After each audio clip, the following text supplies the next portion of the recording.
How did Paul end up leaving Brock to come over to Talking you? about Paul Heyman? Yeah. Or me? Yeah, Heyman, yeah. I ask out of a self. Yeah, Brock was in between contracts, so Paul was kind of wide open, and it just fit. You know, he had that opening creatively. He was still just working behind the scenes from a creative standpoint, and then once it opened up, I mean, when you're working with someone like Brock for as long as he did and with the success that they had, you need to have something that's like legitimate come through to make that move.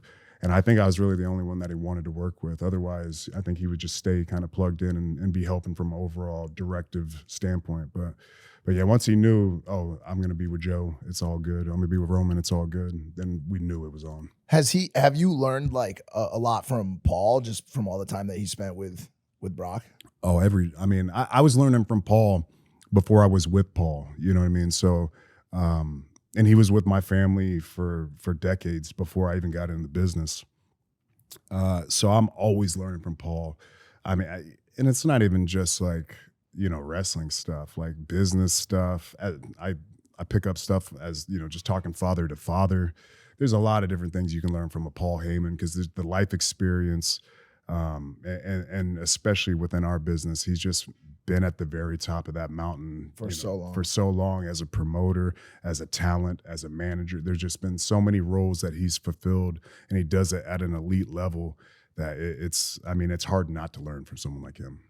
The reason I asked, by the way, is I just noticed that it seems like some of the top guys do better when they have a sidekick with them. So now you're gonna suggest he steals Paul. Get out of here, George. Because he's younger, and in a year he's gonna be better, right? This guy.